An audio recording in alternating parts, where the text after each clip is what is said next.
Hello నమస్తే, నేను journalist YNR. Tirumala Tirupati దేవస్థానం ఆధ్వర్యంలో లడ్డూ తయారీ అంశానికి సంబంధించిన వివాదం చూస్తున్నాం. శ్రీవారి పరమ పవిత్రమైన లడ్డూ ప్రస్తుతం వివాదంగా మారింది.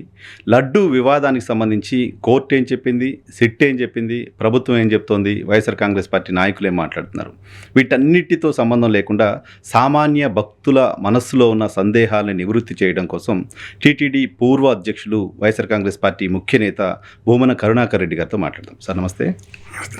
సార్, నా కన్సర్న్ ఒకటే, పార్టీలు ఏం చెప్తున్నాయి, కోర్టులు, చట్టాలు, ఎవిడెన్సెస్ ఏం చెప్తున్నా వదిలేయండి. మీరు వెంకటేశ్వర స్వామిని ఎంత ప్రేమిస్తారో నాకు తెలుసు. వెంకటేశ్వర స్వామిని పేదవాళ్ళ వరకు, సామాన్య భక్తుల వరకు తీసుకెళ్లడం కోసం చేసిన కార్యక్రమాలు ప్రజల ముందు ఉన్నాయి. వెంకటేశ్వర స్వామి భక్తులు ధైర్యంగా, ఎటువంటి సందేహం లేకుండా లడ్డు బాగానే ఉంది, లడ్డుకి ఏం కాలేదని నమ్మొచ్చా? ఇక్కడ ఒక ముఖ్యమైన అంశం ఏంటంటే, జగన్మోహన్ రెడ్డి గారి పతనం కోసమని చంద్రబాబు నాయుడు గారు చేసినటువంటి పెద్ద రాద్ధాంతం, ఇక్కడ నమ్మకము అపనమ్మకానికంటే కూడా ఆయన చేసినటువంటి అపవాదు వలన, ఆ అపచారం వలన స్వామి సాంప్రదాయాలకు, ఆలయ సంస్కృతికి చాలా పెద్ద దెబ్బ తగిలింది. ఆయన మాట్లాడినటువంటి మాట,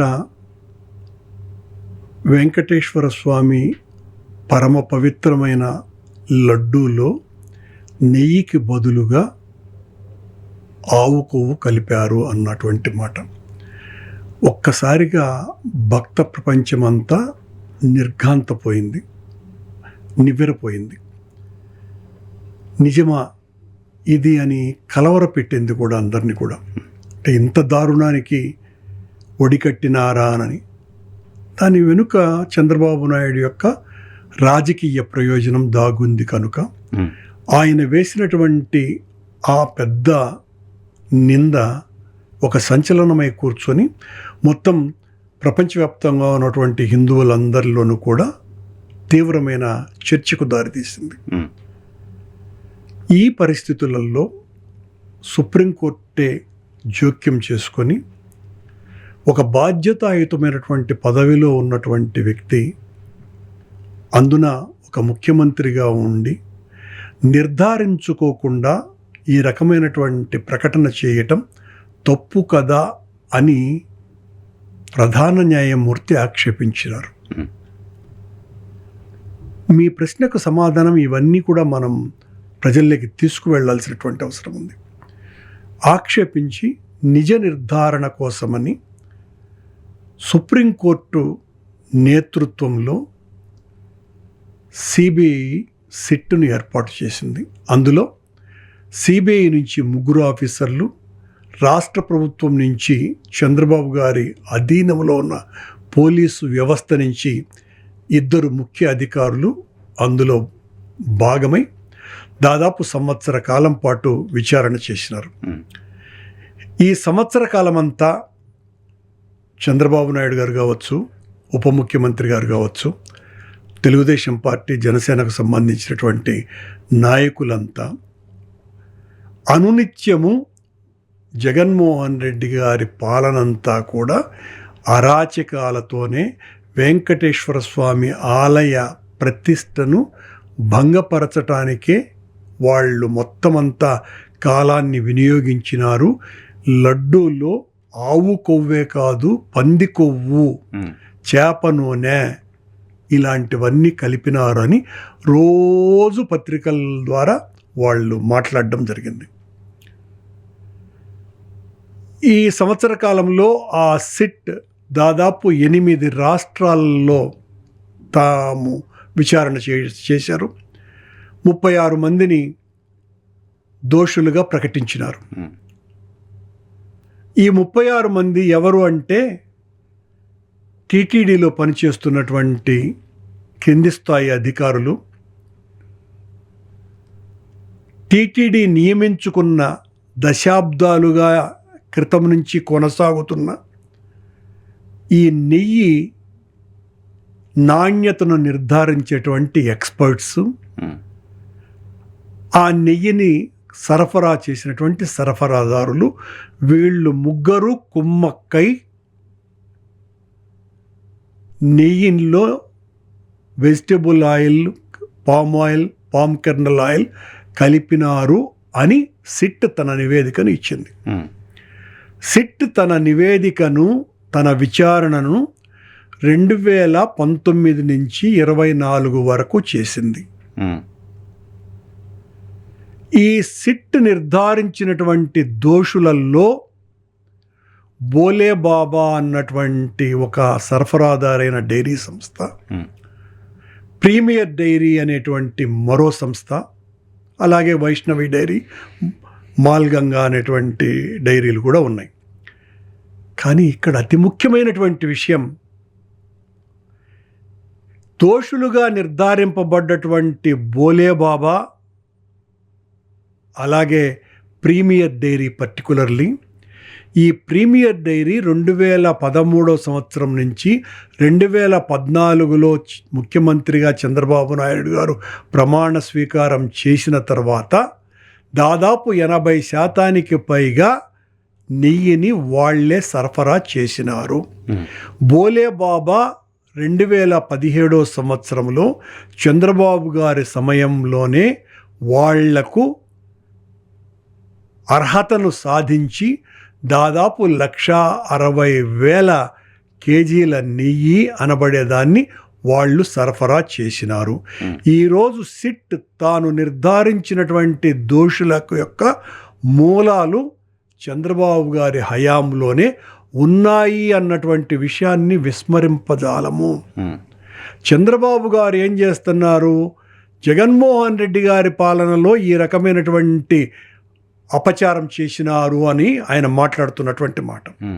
కానీ సిట్ తన నిర్ధారణలో మరో ముఖ్య విషయం ఏం చెప్పింది, ఇందులో జగన్మోహన్ రెడ్డికి కానీ, సుబ్బారెడ్డికి కానీ, నాకు కానీ ఏ రకమైనటువంటి ప్రమేయం, ధర్మకర్తల మండలి సభ్యులకు కానీ ఏ రకమైనటువంటి ప్రమేయము లేదు అని విస్పష్టంగా చెప్పటమే కాకుండా, ఇందులో ఆవు కొవ్వు కానీ, పంది కొవ్వు కానీ, చేప నూనె కానీ కలపలేదు అని వాళ్ళు తమ రిపోర్టును ఇచ్చినారు. ఓకే. కానీ వీళ్ళేం మాట్లాడుతూ వచ్చారు సంవత్సర కాలంగా, పంది కొవ్వు ఇదే మాటలు మాట్లాడుతూ వచ్చారు కదా. అంటే సిట్ నిర్ధారణ కంటే కూడా జనంలోకి వీళ్ళ విష బీజాలను బలంగా నాటాలా అన్నటువంటి ప్రయోజనం వీళ్ళు ఆశించినారు కనుకనే సిట్ మమ్మల్ని ఎప్పుడైనా విచారణకు పిలిచినప్పుడు చాలా పెద్ద ఎత్తున రాసిన ఈ చంద్రబాబు గారిని సమర్థించేటువంటి పత్రికలు, ఛానళ్ళు భయపడిపోయినారు, చెమటలు కక్కిపోయినాయి, అదిగో దొంగలు దొరికిపోయినారు, రేపో మాపో అరెస్టు, ఒకరు ధర్మారెడ్డి గారు అయితే అప్రూవర్గా మారిపోయినారు. ఇలా జనంని నమ్మించటానికి, వీళ్ళు దోషులు అని నమ్మించటానికి విశ్వ ప్రయత్నం చేసినారు. కానీ చివరకు ఏం జరిగింది, సిట్ తన నిర్ధారణలో, అది కూడా సిట్లో చంద్రబాబు గారే పని కట్టుకొని తానే నియమించుకున్నటువంటి 2 అతి ముఖ్య తనకు నమ్మకస్తులైనటువంటి అధికారులు, పోలీసు వాళ్ళు ఉన్నారు. వాళ్ళు కూడా విచారణ చేసి గత ప్రభుత్వ నేతలకి ఎవరికీ కూడా ఇందులో ప్రమేయం లేదు అని నిర్ధారించారు. వాళ్ళు మీకు ప్రమేయం లేదు అని చెప్పారు. 36 మంది నిందితులు ఉంటే అందులో మీరు ఎవరు లేరు. ప్రొక్యూర్మెంట్కి సంబంధించిన వాళ్ళు ఇంకెవరో ఉన్నారు. ఓకే. కానీ వాళ్ళు నిర్ధారించిన దాన్ని ఒకటి యాక్సెప్ట్ చేయాలి కదా. 19 నుంచి 24 మధ్యలో లడ్డూ కల్తీ జరిగింది అనే మాట నిర్ధారించింది కదా. కెమికల్స్ ఉన్నాయా, ఆవుకోయిందా? దీనికి అంటే నిర్ధారించినారు అని అంటే మీరు దోషులు అని చెప్పినట్టుగా ఉంటుంది. ఈ దోషానికి బీజాలు ఎక్కడ పడ్డాయి అన్నటువంటి విషయం కూడా రావాలి కదా. ఈ బోలబాబా దొంగ, ఆ ప్రీమియర్ వాళ్ళే కదా దొంగలను నిర్ధారించింది. వీళ్ళిద్దరూ ఎప్పుడు వచ్చినారు? చంద్రబాబు గారి 5 సంవత్సరాల కాలంలో ప్రీమియర్ డైరీ 80% నెయ్యిని సరఫరా చేసింది కదా. మరి అప్పుడు విచారణ చేయించాలి కదా. ఆ కాలం నాడు విచారణ నిజంగా చంద్రబాబు గారికి చిత్తశుద్ధి ఉన్నప్పుడు తన కాలంలో జరిగినటువంటి నెయ్యి సరఫరాను కూడా ఆయన విచారణ చేయించి, ఆ విచారణలో సిట్ అప్పుడు వాళ్ళేమీ చెయ్యలేదు, ఇప్పుడే చేశారు అని చెప్పి ఉంటే మీ ప్రశ్నకు సమాధానం సరైనది అవుతుంది. లేనప్పుడు అది అర్ధసత్యంగా మిగిలిపోతుంది. సో ఇప్పుడు వాళ్ళు దాంట్లో సరే యానిమల్ ఫ్యాట్ కలిసిందా లేదా విషయం పక్కన పెడితే మిగతా పామాయిల్ అంటూ ఇంకేదో కలిపారు అనేది అయితే మీరు అని నమ్ముతున్నారు, వాళ్ళు చెప్పారు కదా, ఫైండింగ్ చేశారు కదా. వాళ్ళు చెప్పారు సో కదా. అలా కలపకుండా చూడాల్సిన బాధ్యత, దాన్ని ఆపాల్సిన బాధ్యత అప్పుడు పాలక మండలి పైన, ప్రభుత్వం పైన ఉండదా? అంటే దీనికి టీటీడీకి ఒక పటిష్టమైనటువంటి వ్యవస్థ ఉన్నదండి. ఇదేదో బెదిరి మాట్లాడుతున్నటువంటి మాట కాదు. నెయ్యి యొక్క నాణ్యతను నిర్ధారించేటువంటి పరీక్షలు కొండ కింద మార్కెటింగ్ గోడౌన్ దగ్గర, అలాగే కొండ మీద 2 చోట్ల జరుగుతాయి. దాదాపు వచ్చినటువంటి ప్రతి ట్యాంకర్ని, ఈ ట్యాంకర్ని 3 సార్లు ఈ రకమైనటువంటి పరీక్షలు చేస్తారు. మా హయాంలో నాణ్యత లేదు అని 18 సార్లు ట్యాంకర్లను వాపస్ పంపించినారు. అలాగే చంద్రబాబు గారి సమయంలో కూడా 14 సార్లు నెయ్యి బాగలేదు అని ట్యాంకర్లు వాపసు వెళ్ళినాయి. నెయ్యి నిర్ధారణకు సంబంధించి ఈ పరీక్షల యొక్క ప్రామాణికతలు కూడా సరిపోవని మా హయాంలో జగన్మోహన్ రెడ్డి గారు ఎన్డీడీబీ అనేటువంటి ఆనందులో ఉన్నటువంటి సంస్థతో ఒప్పందం కుదుర్చుకొని వాళ్ళ దగ్గర నుంచి అధునాతనమైనటువంటి పరికరాలను తీసుకొని వచ్చేటువంటి ప్రయత్నం జరిగింది మా హయాంలోనే. ఓకే, అంటే ఇక్కడ మేము మరింత పర్టికులర్గా దీని నాణ్యత విషయంలో రాజీ పడకూడదు అన్నటువంటి ఆలోచనకు వచ్చింది మా సమయంలోనే. మీరన్నట్టుగా మీరు పట్టించుకోలేదే అన్నటువంటి విషయంలో ఇందులో ఉన్నటువంటి నెయ్యిని నిర్ధారణ చేసేటువంటి ఆ టెక్నికల్ ఎక్స్పర్ట్స్ ఎవరండి? జనరల్గా వాళ్ళు నిర్ణయిస్తారు ఇది మంచి నెయ్యా కాదా అని. ఎగ్జిక్యూటివ్ ఆఫీసరో, పాలక మండలో, చైర్మనో, వీళ్లకు దానికి సంబంధించినటువంటి తెలివి ఇంత కూడా ఉండదు. సో టీం ఎగ్జిక్యూట్ చేస్తాం, ఆ టీం చూసుకుంటారు. అంతే కదండి, నాణ్యతను నిర్ధారించే వాళ్ళు కదా. ఈ నాణ్యతను నిర్ధారించేటువంటి వాళ్ళను పెట్టింది కూడా చంద్రబాబు నాయుడే. సో ఆ టైంలో ఉన్నటువంటి వాళ్ళే ఆ విజయభాస్కర్ రెడ్డి అనేటువంటి వ్యక్తి ఈరోజు ముద్దాయిగా ఉన్నాడు. అలాగే సురేంద్రనాథ్ అనేటువంటి వ్యక్తి, ఎన్డీఆర్ఐ సంస్థలో పనిచేసినటువంటి ప్రొఫెసర్ సురేంద్రనాథ్ అనేటువంటి, both appointed by Chandrababu Naidu గారు. అవునండి, ఆ సమయం నుంచి ఉన్నారు వాళ్ళు. మేము దాన్ని మరింత మెరుగుపరచాలన్నటువంటి ఉద్దేశంతోనే కదా ఎన్డీడీబీతో ఒప్పందం కుదుర్చుకుని. అంతవరకు ఎన్డీడీబీకి టీటీడీకి ఏ రకమైనటువంటి సంబంధము లేదు. మా హయాంలోనే ఎన్డీడీబీతో సంబంధాలు ఏర్పడ్డాయి. ఆ తరువాత మేము దిగిపోయిన తరువాతనే శ్యామలరావు గారు ఎన్డీడీబీకి రిపోర్టు కోసమని పంపటం జరిగింది. ఎన్డీడీబీ ఇచ్చినటువంటి రిపోర్టు మీద ఆధారపడి ఆయన వెజిటబుల్ ఆయిల్స్ కలిపినారు అనేటువంటి నిర్ధారణకు వచ్చినాము అని ఆయన ప్రకటిస్తే, చంద్రబాబు నాయుడు గారు కూటమి సమావేశంలో సెప్టెంబర్ 18వ తారీఖున 24వ సంవత్సరంలో అందులో ఆవు కొవ్వు కలిపినారు అని ఆయన చెప్పినాడు. ఆయన చెప్పిన తర్వాత మళ్ళీ శ్యామలరావు గారు ఈవో చేత 23 సెప్టెంబర్ తారీఖున అవును ఇందులో యానిమల్ ఫ్యాట్ కలిపినారు అనేటువంటి మాట ఆయన మాట్లాడడం జరిగింది. ఆ తర్వాతనే సుప్రీంకోర్టు జోక్యం చేసుకొని మాట్లాడడం జరిగింది, తను తీర్పు ఇవ్వడం జరిగింది. కొన్ని పాపులర్ క్వశ్చన్స్ ఉన్నాయి సార్ దీనిపైన. అదెంత పెద్ద క్లిష్టతరమైన ప్రశ్న అయినా మీరు వేయచ్చు, నేను సమాధానం చెప్పడానికి సిద్ధంగా ఉన్నా. అయోధ్యకు పంపిన లడ్డూల్లో కలిపారు అనే మాట సిట్ రిపోర్ట్ తర్వాత కూడా డిప్యూటీ సీఎం మళ్ళీ చెప్తున్నారు. అంటే వాళ్లకు లడ్డును ఎంత రాజకీయ పరపతి కోసమని వాడుకోవాలన్నటువంటి దుగ్ధ ఎంత బలంగా ఉంది అనటానికి అంతకంటే ఉదాహరణ మరొకట్లేదు. పవన్ కళ్యాణ్ గారు తిరుపతికి వచ్చి కాషాయం డ్రెస్సులు వేసుకొని అక్కడ ఒక సనాతని అవతారం ఎత్తి, ఆ రోజు ఆయన మాట్లాడినటువంటి మాటలు ఎలా ఉన్నాయంటే, వైష్ణవ సాంప్రదాయానికి 4-8 శతాబ్దాల మధ్యన 12 మంది ఆళ్వార్లు మూల స్తంభాలు. మళ్ళీ వైష్ణవ సాంప్రదాయానికి పట్టినటువంటి చీడను తొలగించాలి అంటే నేను 13వ ఆళ్వారుగా అవతారం ఎత్తినాను అన్నంత స్థాయిలో ఆయన మాట్లాడారు. సనాతన ధర్మ పరిరక్షణ కోసమని అని ఉర్రూతలుగుతూ మాట్లాడి, అందులో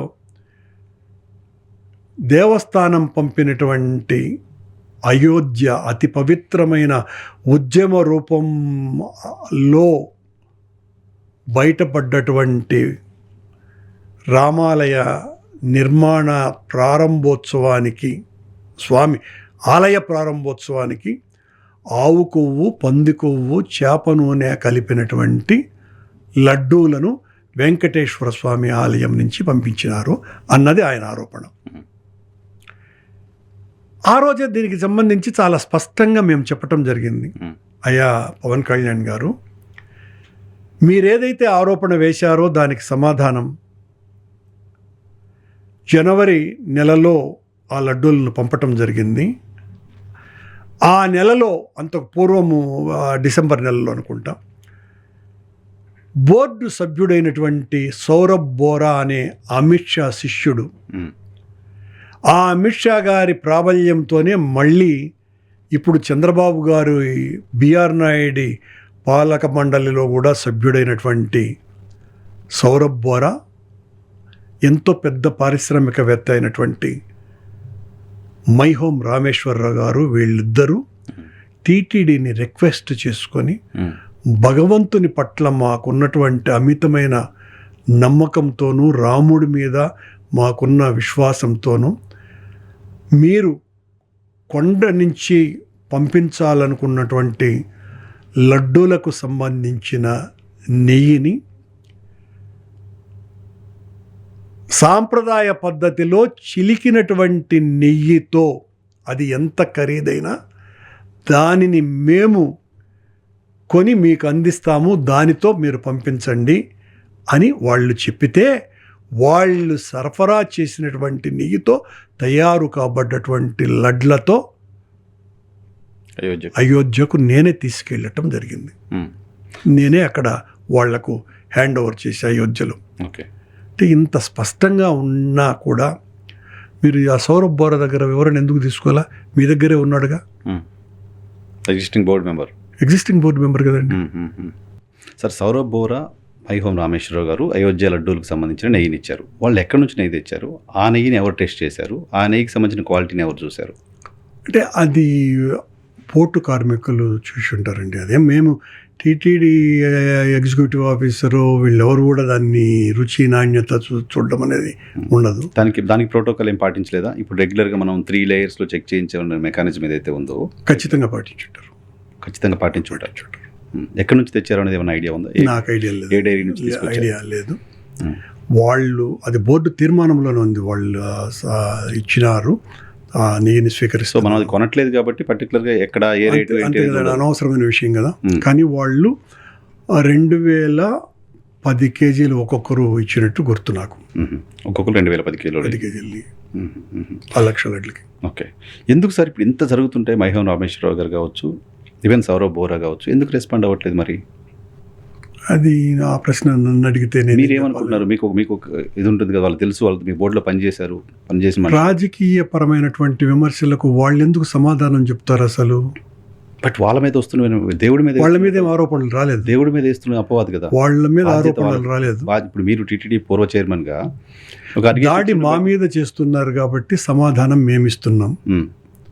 వాళ్ళు ఇవ్వాలని కానీ వాళ్ళు పట్టించుకోలేదని కానీ అనుకోవాల్సినటువంటి అవసరం నేనైతే భావించటం లేదు. వాళ్ళు ఇవ్వాల్సిన అవసరం ఉంది అని అనుకోవట్లేదా? నేనైతే పెద్ద అనుకోవటం లేదు. ఇస్తే మంచిది అంతే తప్ప మనం డిమాండ్ ఎట్లా చేయగలము? మనం డిమాండ్ చేయాల్సిన అవసరం లేదు. భక్తుల్లో ఉన్న నిజానికి అది కూటమి ప్రభుత్వం చేయాలా. వాళ్ళ దగ్గరే ఉన్నాడు కదా బోర్డు మెంబరు, ఏమయ్యా నువ్వు ఇచ్చినావా లేదా అనేటువంటి మాట ఎందుకు అడగలేకపోతున్నారు? అడిగితే వాస్తవం బయటకు వస్తుంది కాబట్టి అడగటం లేదు అనేది స్పష్టంగా అర్థమైపోయింది కదా. 1.5 కాలంగా జరుగుతున్నది కదా ఈ చర్చ. 1.5 కాలంగా ప్రతి నెలా జరుగుతున్నటువంటి బోర్డు సమావేశంలో సౌరభ్ బోరాను, ఆ చైర్మన్, ఆ ఎగ్జిక్యూటివ్ ఆఫీసర్లో ఎందుకు అడగలేకుండా పోయినారు? దేవుడి పైన జరుగుతున్న ప్రచారం కదా, అడిగి ఉండాలి కదా. కానీ వాళ్లకు పొలిటికల్ ప్రయోజనం కావాలనుకున్నటువంటి వాళ్లకు సమాధానంతో పని లేదు, వాస్తవంతో పని లేదు. కాబట్టి వాళ్ళు ఖచ్చితంగా అడగరు, వాళ్ళ దగ్గర నుంచి వివరణ తీసుకోరు. సో వాళ్ళు ఎలాగో అడగరు, వాళ్ళు ఎవరు రెస్పాండ్ కారు కాబట్టి వాళ్ళ పేర్లు వైసీపీకి సంబంధించిన నాయకులు చెప్తున్నారని అనుకోవడానికి సంబంధించిన అవకాశం లేదు. అలా ఎందుకు అనుకుంటారు? ఒకవేళ అది నిజం కానప్పుడు ఖచ్చితంగా వాళ్ళు చెప్పేస్తారు కదా, మేము పంపలేదు అని. అప్పుడు మేము ఇరుక్కుంటాం కదా. మాకు ధైర్యం ఉంది కాబట్టి జరిగిన వాస్తవాన్ని ప్రజలకు తెలియజెప్పాల్సినటువంటి అవసరం ఉన్నది కాబట్టి, దానికి తోడు మా మీద దాడి చేస్తున్నారు కాబట్టి సమాధానం చెప్పుకోవాల్సిన అవసరం మాది. అందుకే ధైర్యంగా చెప్తున్నాం. ఓకే, మరొక మాట కూడా పదే పదే మాట్లాడుతున్నారు చంద్రబాబు నాయుడు గారు. ఆవు కొవ్వు పంది కొవ్వు తర్వాత ఆయన మాట్లాడుతున్న మాట, బాత్రూములు కడిగే మాట చెప్పడానికి కూడా ఇబ్బందిగా ఉంది. బాత్రూములు కడిగే కెమికల్స్ వాడారు, హ్యార్పిక్ వాడారు, ఈవెన్ శ్రీశైలంలో కూడా వాడారు. ఇంతకంటే నీచమైనటువంటి ఆరోపణ. వాళ్ళు బాత్రూమ్ అనేటువంటి మాట వెనుక మానవ అశుద్ధం ఉంది, దానితో స్వామి లడ్డూను తయారు చేశారు అన్నంత నీచమైనటువంటి ఆరోపణ అది. అంటే ఎట్లా ఒకట్ల జనంలోకి ఎక్కిచ్చేద్దాం పోతుంది అని అక్కడే పప్పులో కాలేశారు. ఎప్పుడు ఆ మాట అన్నారో ఒక్కసారిగా మొత్తం హిందూ సమాజం అంతా కూడా చంద్రబాబు గారు వాళ్ళ కూటమి వాళ్ళు చేసినటువంటి ఆ ప్రకటన, ఏది సిట్ తన నివేదికను సమర్పించిన తర్వాత ఈ బాత్రూములను కడిగేటువంటి కెమికల్స్ వాడినారు అన్న తర్వాతనే నేను అనుకోవటం చంద్రబాబు గారికి ఎక్కువ నష్టం జరిగింది అనుకుంటున్నాను. ఈ స్టేట్మెంట్ తర్వాత? అవునండి, పాత స్టేట్మెంట్ కంటే కూడా దీనివల్లనే ఎక్కువ నష్టం జరిగింది. ఇంకేంటి, దేనికైనా సిద్ధపడిపోతున్నారు వాళ్ళు. ఎట్లో ఒకటి జనంలో జగన్మోహన్ రెడ్డి గారిని హననం చేయాలన్న దానికి ఎంత నీచానికైనా ఒడిగడుతున్నారు కనుకనే దెబ్బతిన్నారు. సో భక్తులు ఒక కంక్లూజన్కి రావచ్చా, లడ్డు ప్యూర్ గీతో తయారు కాలేదు అనే కంక్లూజన్కి భక్తులు రావాల్సిన పరిస్థితి ఇప్పుడు క్రియేట్ అయింది అనుకోవాలా? అల్లి ఎలా అనుకోగలమండి మనం? ఎందుకంటే మీరు చెప్తున్నారు సిట్ చెప్పింది ఇది మన జంతువుల కొవ్వు లేదు అనేది సిట్ చెప్పింది అనేది ఒక వర్షన్ అయితే, సో వేరే ఏదో కెమికల్ కలిసింది, వేరే వనస్పతి ఆయిలా లేకపోతే పామ్ ఆయిల్లో కలిసింది అనేది సిట్ చెప్పింది అనేది ఒకటి. సరే, కోర్టు తేల్చాలి, కోర్టు తేల్చిన తర్వాత అది నిజమా కాదా తెలుస్తుంది. సిట్ కేవలం ఛార్జ్ షీట్ మాత్రమే అనుకోండి. సో ఏదో ఒకటైతే ఉంది. అది కోర్టులో జరిగేటువంటి విచారణలలో అది నిజమా కాదా అన్న విషయం తెలుస్తుంది. అది ఈ క్షణాన మనం చెప్పలేం. సో మీ పైన చేసిన అలిగేషన్ ఈవెన్ సిట్ కూడా తేల్చలేదు కాబట్టి మీకు క్లీన్ చిట్ వచ్చినట్టుగా భావిస్తున్నారు. 100% కదా. మమ్మల్ని దోషులుగా పేర్కొనలేదు. ప్లస్ వాళ్ళు చేసిన అలిగేషన్ నిజమని సిట్ ఎక్కడ చెప్పలేదు కదా. సో ఇంకేదో ఉంది అని చెప్పింది, అది న్యాయస్థానంలో విచారణలో తేలుతుంది ఏది నిజమా కాదా అని.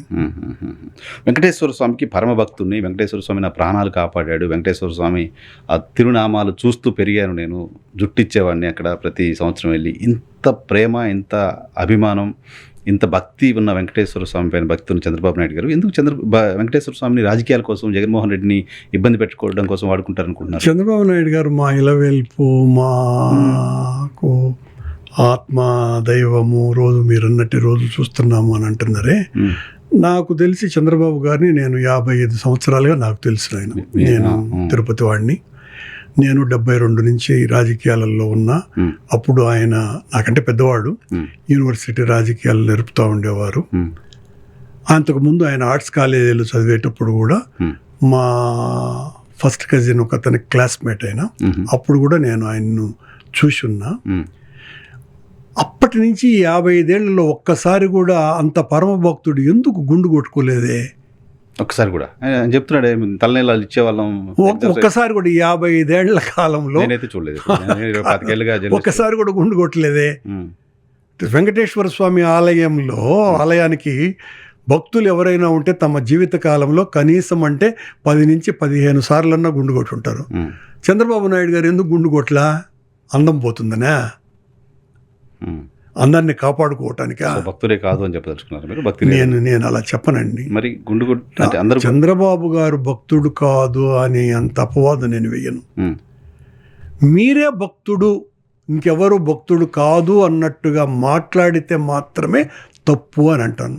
మీరు ఒక్కరే భక్తులు కాదు, 100% మీరు భక్తులే. నేను కాదని అనలేను ఆ మాటను. అయితే నేను అట్లా పెరిగినా ఇట్లా పెరిగినా ఆయన్ని చూస్తూనే పెరిగినా అంటే మనకు స్వామి పట్ల ఉన్నటువంటి భక్తి ఒకవైపున, ఆ భక్తి ముసుగులో రాజకీయం చేయటం మరోవైపున ఉండకూడదు. భక్తి ముసుగులో చేస్తున్న రాజకీయం ఇది ఖచ్చితంగా జగన్మోహన్ రెడ్డి నేర్చుకోవడానికి కోసం ఇంకా చాలా ఉంటాయి కదా. ఓన్లీ తిరుమల లడ్డు అంశాన్ని ఎందుకు తీసుకొచ్చి ఉంటారని అనుకుంటున్నారు? మిగతావన్నింటినీ కూడా విఫల ప్రయత్నాలుగా మారుతున్నాయి. జగన్మోహన్ రెడ్డి గారి మీద ఏ అపవాదు వేసినా జనము పెద్ద నమ్మటం లేదు, జగను లెక్క చేయటం లేదు. వెంకటేశ్వర స్వామి మీదనే ప్రయోగిస్తే ప్రయోగం ఖచ్చితంగా జనం నమ్ముతారు. అందులో భారతదేశంలో గత 1.5 దశాబ్దాలుగా మత రాజకీయాలు బలంగా జనంలోకి పోతున్నాయి కనుక జగన్మోహన్ రెడ్డి అనేటువంటి వాడిని క్రిస్టియన్గా బలంగా చిత్రీకరించి హిందూ ద్వేషిగా మార్చటానికి లడ్డూను ఒక ఆయుధంగా వాడాలా అనేటువంటి ఆయన నిర్ణయం నిజంగా గొప్పది, కానీ చాలా తప్పుది, చాలా నేరగ్రస్తమైనటువంటిది. జనం ఆయన వేసినటువంటి ఆ ఎత్తుగడని తొందరలోనే నమ్మకుండా పటాపంచలు చేశారు. సో ఆ అపవాదు పోయిందని భావిస్తున్నారు మీరు? నేను 100% ఆ అపవాదు ద్వారా చంద్రబాబు గారు విజయం సాధించలేరు. ఒక 3 క్యాంపెయిన్స్ కంటిన్యూస్గా చేశారు కరుణాకర్ రెడ్డి గారు. 1 జగన్మోహన్ రెడ్డి క్రిస్టియన్, తిరుమలతో ఆటలాడుకుంటున్నారు. 2 కరుణాకర్ రెడ్డి నాస్తికుడు. 3 సుబ్బారెడ్డి భార్య బైబిల్ పట్టుకొని తిరుగుతోంది, అదిగో చూడండి విజువల్స్ అని కొన్ని విజువల్స్. ఈ 3ని బేస్ చేసుకొని తిరుమలని వాళ్ళు అపవిత్రం చేస్తున్నారనే క్యాంపెయిన్ ఈరోజు మొదలుపెట్టింది కాదు, గడిచిన 4-5 ఏళ్ళుగా నడుస్తుంది. మొదటిదండి నా సమాధానం, నేను నాస్తికుడిని అనేటువంటి మాట నన్ను ఇంకా చాలా నీచంగా కూడా మాట్లాడినారు. నేను దేవుడు నీ మీద నల్లరాయి అన్నానని, ఇలాంటి మాటలన్నీ. చిన్నప్పటి నుంచి నాకున్న స్నేహితులు ఇంకా చాలామంది ఉన్నారు తిరుపతిలో. మీరు కావాలంటే విచారణ చేయించవచ్చు. నేను ప్రతి సంవత్సరము నా చిన్నతనంలో డిగ్రీ వరకు ప్రతి సంవత్సరము కొండకు వెళ్ళి గుండు కొట్టుకునే అలవాటు నాది. ఆ సమయంలోనే నేను విప్లవ రాజకీయాలలో కూడా ఉండినా. విప్లవ రాజకీయాలలో ఉన్నప్పుడు కూడా నేను ఏ రోజున నాస్తికవాదాన్ని నేను వినను లేదు, విప్లవ రాజకీయాలు నాకు చెప్పను లేదు. దేశ విముక్తి కోసమని పోరాడాలా అన్నటువంటి విషయాలే మాకు చెప్పినారే తప్ప భగవంతుడి మీద వ్యతిరేకకరమైనటువంటి మాటలు వాళ్ళు ఎప్పుడు మాట్లాడాల. నేను దాదాపు ఒక 5-6 సంవత్సరాలు చాలా సీరియస్గా ఆ రాజకీయాలలో పనిచేసినటువంటి వాడిని. నేను నాస్తికుడిని కాదు. నేను వెంకటేశ్వర స్వామికి అపారమైనటువంటి భక్తుడిని. వీళ్ళే అంటూ ఉంటారు ఈ సోకాల్డ్ వ్యక్తులు, మేము అపార భక్తులం అని చెప్పుకునేవాళ్ళు. భగవంతుడి యొక్క కరుణ కృపా కటాక్షం లేకపోతే వెంకటేశ్వర స్వామి క్షేత్రంలో పని చేయటానికి ఆయన అనుమతించడు అని. అది నిజం కదా. 100%. అది నిజమైనప్పుడు ఈ కరుణాకర్ రెడ్డిని ఆశీర్వదించినంతగా పాలక మండళ్ల చరిత్ర ప్రారంభమైనాక ఎవ్వరిని భగవంతుడు ఆశీర్వదించలే. 2 సార్లు చైర్మన్గా 3 సార్లు నేను భక్తుడిగా, ఐ మీన్ పాలక మండలి సభ్యుడిగా, 2 సార్లు చైర్మన్గా నాకు అవకాశం ఇచ్చాడు. ఎంతోమంది 2 సార్లు అయినారు, ఒక 3-4. కానీ వాళ్ళు ఎవరు పాలక మండలి సభ్యులుగా లేరు. కానీ నేను పాలక మండలి సభ్యులుగా కూడా ఉన్నాను. అంతకంటే నాకు ఇంకేం కావాలి? స్వామి ఆశీర్వదించకపోతే నేనెందుకు చేస్తా? నెక్స్ట్, స్వామి నల్లరాయి అని మీరు అన్నారు అనే మాట, అది కేవలం క్యాంపెయిన్ అయినా దుష్ప్రచారం? దారుణమైన అపవాదం. ఎందుకు వచ్చి ఉంటుంది సార్ అది? ఎవరికి? వ్యతిరేకులకు దెబ్బతీయటానికి నన్ను దాన్ని వాడినారు. నేను పట్టించుకోవాలా, సరే ఎవడి కర్మ వాడిదిలే అనుకున్నా. ఈ మధ్యన ఈ ప్రసార మాధ్యమాలు, ప్రచార సాధనాలు ఇవన్నీ కూడా చాలా ఎక్కువ అవ్వటం మూలంగా సమాధానం ఇచ్చుకోవాల్సినటువంటి పరిస్థితి వచ్చింది. ఇప్పుడు నేను టీటీడీ చైర్మన్గా అనేక కార్యక్రమాలు చేశాను. కొండ మీద భక్తులకు వచ్చిన ప్రతి ఒక్కరికి క్యూ లైన్లో ఉన్న వాళ్ళు ఖచ్చితంగా తిరునామం తీసుకోవాలా అనేటువంటి నిర్ణయం తీసుకున్నది నేను నాస్తికుడైతే చేస్తానా? స్వామి యొక్క వైభవాన్ని విశ్వవ్యాప్తం చేయాలనని స్వామి దగ్గర లోపల సంపంగి మండపములో మాత్రమే జరిగేటువంటి రోజు జరిగే శ్రీవారి కళ్యాణాలను బయటికి తీసుకొని వచ్చి ఈరోజు ప్రపంచవ్యాప్తంగా శ్రీవారి కళ్యాణాలు అలా జరగటానికి శ్రీకారం చుట్టిన వాడిని నేను. ఇది నాస్తికుడు చేసే పనేనా? స్వామివారి క్షేత్రంలో నిరంతరము హరినామ జపం జరగాలని హరినామ సంకీర్తన యజ్ఞాన్ని ప్రారంభించిన వాడిని నేను. ఇది నాస్తికత్వమా, క్రిస్టియానిటీనా? కొండ మీద 4 మాడ వీధులలో పాదరక్షలు ధరించకూడదు అని నిర్ణయాన్ని తీసుకొని అమలు పరిచింది నేను. ఇది నాస్తికత్వమా? అన్నమయ్య 600వ జయంతి సందర్భంగా 103 అడుగుల అన్నమయ్య విగ్రహాన్ని నెలకొల్పటమే కాకుండా మొత్తం భారతదేశంలో ఉన్న సంగీత విద్వాంసులందరినీ కూడా పిలిపించి అన్నమయ్య సొంత గ్రామంలో బ్రహ్మాండమైన ఉత్సవాలు జరపటం నాస్తికత్వమా, క్రిస్టియన్ ప్రచారమా? స్వామివారి విగ్రహాలనే ప్రతిమల్ని తీసుకువెళ్ళి దళిత వాడల్లోకి ఆ విగ్రహాలతో అర్చకుని తీసుకువెళ్ళి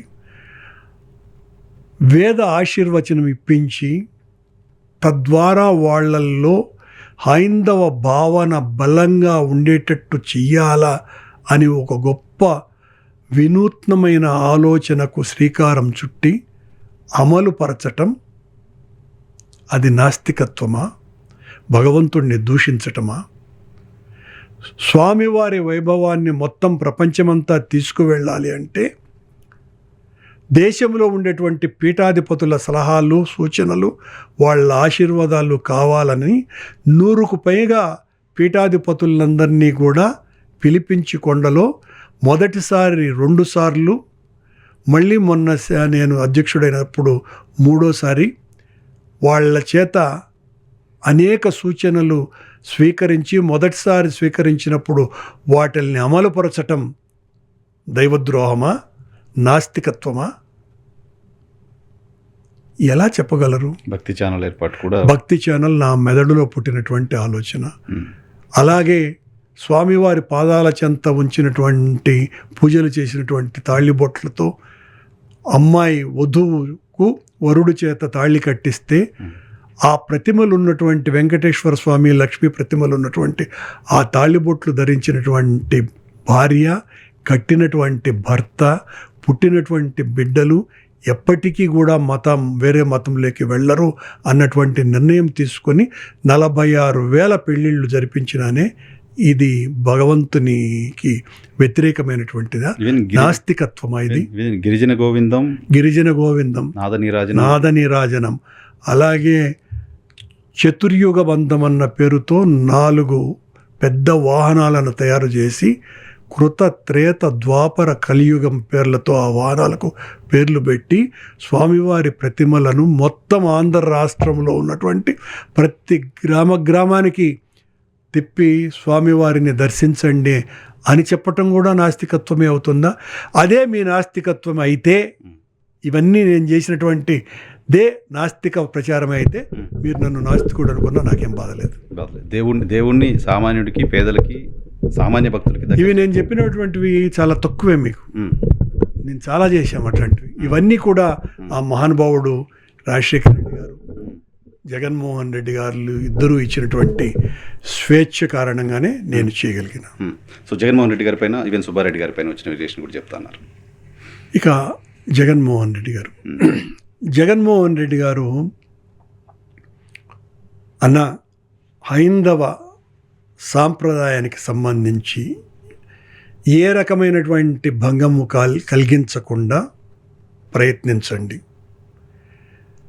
నా మీద చిన్న మచ్చ కూడా రాకూడదు మీ ప్రవర్తనల వలన అని ఆయన చిరుపాటి హెచ్చరించే మాకు ఉద్యోగాలు ఇచ్చాడు, నాకు కానీ సుబ్బారెడ్డికి కానీ. ఎప్పుడూ కూడా ఆయన పొరపాటున కూడా సాంప్రదాయ భిన్నంగా, హిందూ సాంప్రదాయ భిన్నంగా వ్యవహరించినటువంటి పాపాన పోలేదు. బై బర్త్ వాళ్ళు క్రిస్టియన్లు కావచ్చుగాక, అయినంత మాత్రాన హిందూ ద్వేషిగా ముద్రించేటువంటి హక్కు మీకెవరిచ్చినారు? ఎప్పుడు, ఎక్కడ, ఏ రోజున ఆయన హిందూ వ్యతిరేకిగా మాట్లాడినాడు? ఆయన అనేక మంది పీఠాధిపతుల దగ్గరికి వెళ్ళి వాళ్ళ పాదాలకు నమస్కరించి ఆశీర్వచనం తీసుకోవటాన్ని మీరు హైందవ ద్రోహం కిందే మాట్లాడతారా? సాంప్రదాయ వస్త్రధారణతో ఆయన దేవుణ్ణి కొలవటాన్ని హిందూ వ్యతిరేకిగా ముద్రేస్తారా? ఏ కారణం చేత జగన్మోహన్ రెడ్డిని మీరు హిందూ ద్వేషిగా చిత్రీకరించే ప్రయత్నం చేస్తారు? డిక్లరేషన్ ఇవ్వకుండా వస్తున్నాడు, ప్రసాదం తినకుండా పక్కనే. ఆయన ఈరోజు ఏంటి, చిన్నప్పటి నుంచి కొండకు వెళ్తున్నాడు. మీరు అడిగితే ఎందుకు ఇవ్వాలి డిక్లరేషను? ముఖ్యమంత్రిగా 5 సంవత్సరాలు స్వామివారికి పట్టు వస్త్రాలే ఇచ్చినటువంటి వ్యక్తి, ప్రతిపక్షంలో ఉన్నప్పుడు కొండకు వెళ్ళినటువంటి వ్యక్తి, చిన్నతనం నుంచి వాళ్ళ తండ్రి ముఖ్యమంత్రిగా ఉన్నప్పుడు, ప్రతిపక్ష నాయకుడిగా ఉన్నప్పుడు అనేక మార్లు కొండకు వచ్చినటువంటి వ్యక్తి. మీకేమన్నా టముకు వేసి కొండకు వచ్చి దర్శనం చేసుకుంటానని నేను అని చెప్పాలనా? కానీ అన్యమతస్థులు డిక్లరేషన్ ఇవ్వడం అనేది సాంప్రదాయం కాదా? అదేమి నిబంధన, చట్టం కాదు. అది చట్టం కాదు, నిబంధన ఉన్నది. నిబంధన ఉంది. ఆ రోజు అడగనటువంటి వాళ్ళు ఈ రోజు మీరు ఎందుకు అడుగుతున్నారు అనే దానికి సమాధానం మీరు చెప్పాలి కదా. అంటే మీరు అడిగితే, మీరు సవాలు విసిరితే ఆ సవాలుకు లొంగి ఆయన సంతకం పెట్టాలనా? ఈ మాట రాజశేఖర రెడ్డి గారిని ఎప్పుడైనా అడిగారా ఎవరైనా? ఎవరు అడగల. ఆయన కూడా సోనియా గాంధీ కూడా పెట్టలేదే. సోనియా గాంధీ కూడా వెళ్ళారు, డిక్లరేషన్ ఇవ్వకుండా ఇవ్వలేదు కదా. అప్పుడు రానటువంటి సమస్య ఇప్పుడు ఎందుకు వస్తున్నది? కావాలనే ఉద్దేశపూర్వకంగా పంతంతో మీరు సంతకం పెట్టాలంటే, అంతకంటే పంతం ఉండేటువంటి మనిషి మీ ఒత్తిడికి లొంగి ఎందుకు సంతకం పెట్టాలా? మీరు చెబితేనే మేము ఎందుకు హిందువులు అవ్వాలి మేము? మీరెవరు అసలు మమ్మల్ని హిందువులా కాదా అని నిర్ధారించడానికి? మీరు దేవుణ్ణి రాజకీయాలకు వాడుకునే వాళ్ళం, మేము దేవుడి సందేశాన్ని సామాన్యుడి దగ్గరికి తీసుకువెళ్ళేటువంటి స్వామి సేవకులం, మీరు స్వామి ద్రోహులు. సుబ్బారెడ్డి గారి పైన కూడా same kind of allegations. Subbareddy చాలా గొప్ప భక్తుడు అండి. సుబ్బారెడ్డిని గురించి ఇంకా మాట్లాడితే అర్థమే లేదు. ఇప్పుడు మేమన్నా బయటికి పెద్ద కనపడం, సుబ్బారెడ్డి రోజు కనపడేటువంటి వ్యక్తి, అతని భక్తి అడుగడుగునా కనిపించేటువంటి మనిషి. సో ఆయన పైన కూడా ఇటువంటి క్యాంపెయిన్ చేశారు. సో ఈ క్యాంపెయిన్ అందరికీ కారణం హిందూ వ్యతిరేకంగా ముద్రేస్తే జగన్మోహన్ రెడ్డిని ఎదుర్కోవడం ఈజీ అవుతుంది, అంత తప్ప ఏమి కాదు. సో భోలే బాబా డైరీ, హెరిటేజ్ డైరీ. ఇప్పుడు హెరిటేజ్ ఇప్పుడు ఒకటి కూడా వైఎన్ఆర్ గారు, మీరు కొండకు వెళ్ళి ఇప్పుడంటే చెప్పడానికి భయపడతారేమో, మీరు పాత్రికేయుడుగా కాకుండా ఈ రాష్ట్రంలో ఉండే ఏ పాత్రికేయుడైనా నేను ఛాలెంజ్ వేస్తున్నాను, అది ఏబిఎన్ ఆంధ్రజ్యోతి వాళ్ళు కావచ్చు, ఈటీవీ వాళ్ళు కావచ్చు, ఎవరైనా కానీ, మా టీవీనో ఆ టీవీ5 వాళ్ళు, రాజశేఖర రెడ్డి గారు, జగన్మోహన్ రెడ్డి గారు, కరుణాకర్ రెడ్డి వీళ్ళ సమయంలో వాళ్ళు మీ పట్ల, దైవచింతన పట్ల ఏదైనా అపచారంగా వ్యవహరించినారా, చాలా బాగా చేశారా అన్న ప్రశ్న వేసి సమాధానం రాబట్టుకొని రండి. మేము కొండ మీద అసలు వీళ్ళకి అసలు ఏం తెలుసునని, కొండ మీద 4 ఫ్యామిలీలు, పైడిపల్లి, గొల్లపల్లి, పెద్దింటి, తిరుపతమ్మ అనే 4 వైఖానస అర్చక కుటుంబాలు దాదాపు 1700 సంవత్సరాలుగా స్వామివారి సేవలో తరించి పరవశించిపోతున్నటువంటి ఆ కుటుంబాల యొక్క భద్రత తీసుకున్నది రాజశేఖర రెడ్డి గారు. మీరు ఏందేందో మాట్లాడుతూ ఉంటారే. 1987 సంవత్సరంలో ఆ మిరాసి కుటుంబాలను సర్వనాశనం చేసినటువంటి చట్టం తీసుకొని వచ్చినటువంటి వ్యక్తి ఎన్టీ రామారావు గారి ప్రభుత్వం. చల్లా కొండయ్య అనేటువంటి ఒక కమిషన్గా మాజీ జడ్జ్ మిరాసి వ్యవస్థని సర్వనాశనం చేసి ఈ అర్చక కుటుంబాలకు ఉద్యోగాలే లేవు అని తీర్పిచ్చినటువంటి వాళ్ళు. మళ్ళీ రాజశేఖర రెడ్డి గారు ముఖ్యమంత్రి అయిన తరువాత రద్దు ఆయన మిరాసి హక్కులను రద్దు చేసి మిరాసిగా ఈ 4 కుటుంబాలకు శాశ్వతంగా ఉద్యోగ భద్రత కల్పిస్తున్నాము అన్నటువంటి చట్టం తెచ్చింది రాజశేఖర రెడ్డి గారు. ఇంతకంటే ఉదాహరణ మరొకటేమున్నది? ఆ కొండ మీద ఉన్నటువంటి పోర్టు కార్మికులకు రెగ్యులరైజ్ చేసింది మా హయాంలో. ఇళ్ల స్థలాలు కూడా అప్పుడు ఇళ్ల స్థలాలు మళ్ళీ ఇచ్చినాం, అప్పుడు ఇచ్చినాం. ఇళ్ల స్థలాలు ఉద్యోగస్తులకి, అర్చక కుటుంబాలకి, సన్నిధి గొల్ల కుటుంబాలకి, అక్కడ ఉన్నటువంటి వేదపారాయణదారులకి, ఆచార్య పురుషులకి, ఎవ్వరికైనా ఏ చిన్న అపచారమైన రాజశేఖర రెడ్డి గారి కుటుంబం ద్వారా జరిగిందా? చంద్రబాబు గారు, రామారావు గారుల వల్ల జరిగిందా అన్న ఒక్క ప్రశ్న వేసుకొని సమాధానం రాబట్టండి మీరు. సో అంతే కదా, వాళ్ళు నిత్యం స్వామివారి దగ్గర ఉండి చూసేవాళ్ళు కాబట్టి వాళ్ళకి తెలుసు. అంతే కదండి. మిగతా వాళ్ళంతా ఇల్లు వస్తుంటారు. సాక్షాత్తు జియ్యర్ స్వాములకు కూడా వాళ్ళ సాంవత్సరిక ధనాన్ని పెంచింది మేము. అలాంటి పెద్ద జియ్యర్ స్వామి దగ్గర కూడా ఈ రోజున ఒత్తిడి పెట్టి ఒక ఉత్తర్వు రాయించగలిగినారు వీళ్ళు, భయపెట్టి రాయించారా? భయపెట్టి రాయించారు. ఈవెన్ మాజీ సిఎస్ టీటీ ఈవోగా పనిచేసిన సుబ్రహ్మణ్యం గారు లాంటి వాళ్ళు కూడా తప్పుపడుతున్నారు. జగన్మోహన్ రెడ్డి గారి హయాంలో తిరుమలలో అపచారాలు జరిగాయని చెప్తున్నారు. ఏమి సుబ్రహ్మణ్యం గారు అయితే అసలు సుబ్రహ్మణ్యం గారి సమయంలో ఏం మంచి జరిగింది ఆయన చెప్పండి. ఒకటి చెప్పమనండి. సరే, ఆయన మంచి చేశారో లేదో, మీరు తప్పు చేశారని చెప్తున్నారు. ఆయన తప్పు చేయాలంటే ఆయన చంద్రబాబు పక్షాన మాట్లాడుతున్నాడు కదా చాలా రోజులుగా. జగన్మోహన్ రెడ్డి గారు ఆయన సిఎస్గా ఉన్నప్పుడు ఆయనకు ఏదో జరిగినటువంటి ఒక చిన్న ఆయన అవమానంగా భావించినటువంటి విషయం నుంచి ఆయన జగన్మోహన్ రెడ్డి గారి మీద కినుకగా ఉన్నాడు, మాట్లాడుతూనే ఉన్నాడు. మన పరకామణి విషయంలో కూడా చాలా తీవ్రంగా మాట్లాడినాడు. ఏమైంది మళ్ళా? మాట్లాడినటువంటి వాళ్ళే దోషులు, మాట్లాడిన వాళ్ళే దోషులు, 100% దోషులే. నిజం తెలుసుకోకుండా మాట్లాడడం ఏంటండి?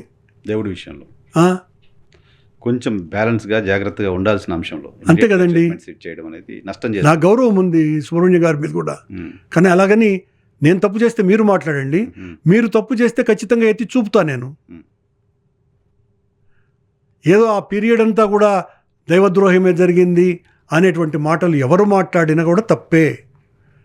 రాజశేఖర రెడ్డి గారి విషయంలో వీళ్ళు మాట్లాడేటువంటి మరొక ప్రమాదకరమైనటువంటి మాట, రాజశేఖర రెడ్డి గారి సమయంలో 2 కొండలు చేశారు, 7 కొండలు. ఎక్కడ చేశారండి? ఎక్కడ చేశారు అంట? అసలు ఎందుకు వచ్చింది? 9వ నెల రాజశేఖర రెడ్డి గారు మే 14 ఎప్పుడో అధికారంలోకి వచ్చినాడు 2005లో 4లో. ఆ తర్వాత పంచాయతీ ఎన్నికలు జరపాలా కొండ మీద కూడా అనేటువంటి నినాదం తీసుకొని వచ్చినారు చంద్రబాబు నాయుడు. ఎందుకు కొండ మీద ఎన్నికలు జరగకూడదు అని. అంతమంది వాళ్ళంతా కిందకు ఓట్లు వేసేవాళ్ళు కదా. పంచాయతీల్లో వాళ్ళకు ఓట్లు ఉండవండి. పంచాయతీ ఈవోగా ఎగ్జిక్యూటివ్ ఆఫీసరే ఉంటాడు కొండ మీద. అప్పుడు శామ్యూల్ అనేటువంటి ఒక పంచాయతీరాజ్ శాఖ కార్యదర్శి ఎప్పుడో బ్రిటిష్ హయాంలో వాళ్ళు ఇచ్చినటువంటి ఒక చట్టాన్ని దాన్ని పైకి లేపి 25.5 చదరపు మైళ్ళ విస్తీర్ణంలో కొండ ఉంది అనేటువంటి జీవోని రాజశేఖర రెడ్డి గారికి తెలియకుండా ఇచ్చినాడు. ఓకే, అది ఏ జీవో? బ్రిటిష్ వాళ్ళు ఇచ్చినటువంటి జీవో. ఆ జీవోనే శామ్యూల్ బయటికి లేపినాడు. వెంటనే ఆ రోజున నేను చైర్మన్గా ఉన్నాను, బాలజడి రావుతో ఉన్నప్పుడు రమణాచారి గారు ఈవోగాను, నేను చైర్మన్ గాను, ఐవి సుబ్బారావు గారు ఎండోమెంట్ ప్రిన్సిపల్ సెక్రటరీ గాను మేము ముగ్గురము రాజశేఖర రెడ్డి గారి దగ్గరికి వెళ్ళినాం. వెళ్ళి ఇట్లా జరుగుతోంది సార్ అని వీళ్ళంటే, అవునా నాకు తెలియని కూడా తెలియదు ఈ విషయం, ఏది ఉంటే అది చేయండి, ఖచ్చితంగా మనం స్వామి విషయంలో మరొక భిన్నాభిప్రాయానికి రావటం ఏంది, ఖచ్చితంగా మొత్తం 7 కొండలు వెంకటేశ్వర స్వామి క్షేత్రానికి సంబంధించినటువంటివే అని ఆయన చాలా గట్టిగా మాట్లాడి, అప్పుడు ఆ జీవో 2007 జూన్ 2వ తారీఖున జీవోను 746 జీవోను ఇష్యూ చేయటం జరిగింది. ఇది ఎంత? 322 చదరపు మైళ్ళ విస్తీర్ణమంతా అంటే 7 కొండలు 7 కొండలంతా కూడా వెంకటేశ్వర స్వామిదే అనేటువంటి జీవో తెచ్చిందే రాజశేఖర రెడ్డి గారు. స్వాతంత్రం ఆ పరిధిని ఇప్పటి వరకు చంద్రబాబు గారు కూడా నిర్ధారించలా, ఓకే. ఇప్పటికీ నిర్ధారించలా. ఊరికనే మాట్లాడుతూ ఉన్నారు వీళ్ళు మాటలన్నీ. సో స్వాతంత్రం వచ్చిన తర్వాత దాని మీద ఒక జీవో వచ్చిందంటే రాజశేఖర రెడ్డి గారి టైం 100% 100% సవాల్ విసిరి చెప్తున్నా ఈ రోజున ఈ ప్రశ్నలు వేసేటువంటి వాళ్ళకందరికీ కూడా, రాజశేఖర రెడ్డి గారి గురించి చెడ్డగా మాట్లాడే వాళ్ళకందరికీ కూడా, అంతకు పూర్వం 7 కొండలు అనేటువంటి జీవో ఎక్కడ ఉందో చూపించండి. కొండ పరిధి 25.5 చదరపు కిలోమీటర్లే అన్నది పాత బ్రిటిష్ వాళ్ళు ఇచ్చినటువంటి చట్టం. దాన్ని శామ్యూల్ అనేటువంటి పంచాయతీరాజ్ శాఖ కార్యదర్శి దాన్ని రిపీట్ చేసినాడు. దాన్ని రాజశేఖర రెడ్డి గారు సవరించి తప్పు జరిగిందేనని నిర్ధారించి మొత్తం 322 కిలోమీటర్ల పరిధిలో జీవో తీసుకొని వచ్చిందే రాజశేఖర రెడ్డి గారు. అంత పెద్ద క్యాంపెయిన్ కదండి, ఆయన 7 కొండలని 2 కొండలు అన్నాడు. కారణం ఒకటేనండి, కాబట్టి మనం చేసినటువంటి దైవ కార్యక్రమాలలో ప్రచారం చేసుకోవాల్సినటువంటి అవసరం లేనేలేదు. ఆ సందర్భంగా రామ జన్మభూమి ఉద్యమంలో చాలా కీలకమైన పాత్ర పోషించినటువంటి వ్యక్తి పెజావర్ పీఠాధిపతి. పెజావర్ పీఠం అంటే అందరూ నడిచే దేవుడు అనేటువంటి కీర్తిగాంచినటువంటి వ్యక్తి అయిన సాక్షాత్తు పివి నరసింహారావు గారే ప్రధానమంత్రిగా పరిగెత్తుకుంటూ వెళ్ళి ఆయన్ను ప్రత్యేక విమానంలో ఢిల్లీకి పిలుచుకుపోయినారు. ఆ సమయంలో వాజ్పేయి గారికి, ఈరోజు మన మోడీ గారికి అందరికీ కూడా ప్రియాతిప్రియతమైనటువంటి గురువు. ఆయన కూడా ఆందోళన చెందినాడు. అప్పుడు నేను అధ్యక్షుడిగా ఆయనకు పోయి వివరించడం జరిగింది. నేరుగా ఆయన తిరుమలకు వచ్చి రాజశేఖర రెడ్డి గారు అత్యద్భుతమైనటువంటి నిర్ణయాన్ని తీసుకున్నారు. ఆయన పరిపూర్ణంగా ఆయన హయాంలో వెంకటేశ్వర స్వామికి, హైందవానికి గొప్ప సేవ జరుగుతుంది అని నేను ప్రకటిస్తున్నాను అని ప్రకటించటం జరిగింది ఆయన పత్రికా సమావేశం ద్వారా. మేమేం గొప్పలు చెప్పుకోవాలా, ఈరోజు చెప్పుకోక తప్పని పరిస్థితి వచ్చింది మీరు మా మీద వేస్తున్నటువంటి నిందలకి. రెండు ఇష్యూస్ మాట్లాడుకోవచ్చు. Yeah please. హెరిటేజ్ కూడా నెయ్యి సప్లై చేసింది అనేది ఒకటే చెప్పి నేను హెరిటేజ్కి హిందాపూర్ డైరీకి సంబంధం ఏంటి, హెరిటేజ్ ఎలా దాంతో రిలేట్ అయ్యి ఉంది, మీ అభిప్రాయం ఏంటి? హెరిటేజ్ సప్లై చేసిందా, హెరిటేజ్ అనుబంధం లేకపోతే? హెరిటేజ్ వాళ్ళు తమ వెబ్సైట్లో మా మ్యానుఫ్యాక్చరింగ్ యూనిట్ మహారాష్ట్రలోని ఇందాపూర్లో ఉన్నది అని చెప్పినారు. చెప్పినప్పుడు సహజంగా ఎవరికైనా ఈ అనుమానాలు వస్తాయి కదా, మ్యానుఫ్యాక్చరింగ్ యూనిట్ అనగానే వీళ్ళ ఉత్పత్తులన్నీ అక్కడ తయారవుతాయి అని. ఆ ఇందాపూర్ డైరీ నుంచి టీటీడీకి 271 రూపాయలతో నెయ్యి సరఫరా చేశారు 2014-15లో. అలాగే ఆ ఇందాపూర్ డైరీ 50 కోట్ల రూపాయల విలువైనటువంటి నెయ్యిని కర్ణాటక మిల్క్ ఫెడరేషన్ సంస్థతో సంయుక్తంగా 2015లోనే నెయ్యిని సరఫరా చేసింది 306 రూపాయలతో. అదే ఇందాపూర్ కంపెనీ ఇప్పుడు బిఆర్ నాయుడు గారి కమిటీలు ఉన్న సమయంలో డిసెంబర్ నెలలో 568 రూపాయలకు నెయ్యికి సరఫరా చేయడానికి కాంట్రాక్ట్ ఒప్పందం కుదుర్చుకున్నది. చంద్రబాబు నాయుడు గారు 300 రూపాయలకు నెయ్యి ఎట్లొస్తుందయ్యా స్వచ్ఛమైన నెయ్యి, వీళ్ళు పందికొవ్వు కలగకపోతే అనే కదా మాట్లాడారు ఆయన. కానీ చంద్రబాబు గారి టైంలో 271 రూపాయలకే మీ మ్యానుఫ్యాక్చరింగ్ యూనిట్ అయినటువంటి ఇందాపూర్ కంపెనీ నెయ్యి సరఫరా చేసినప్పుడు మీరన్నటువంటి ఆరోపణ వాళ్ళకు వర్తిస్తుంది కదా, ఎవరికైనా వర్తించాలి కదా. కల్తీ నెయ్యి వాళ్ళు తయారు చేసినట్టే కదా. ఇందాపూర్ కంపెనీ మీ మ్యానుఫ్యాక్చరింగ్ కంపెనీనే అని మీరే ప్రకటించినప్పుడు మీకు సంబంధం ఉందేమో అనే అనుమానం కలుగుతుంది కదా. కలడానికి సంబంధించిన ప్రాబిలిటీ ఉంది. ఆ అనుమానం నివృత్తి చేయాల్సినటువంటి వాళ్ళు మీరు కదా. మేము ఈ అనుమానం వ్యక్తం చేస్తే మేము హెరిటేజే సరఫరా చేసింది అన్నంత భయపడిపోయినారు.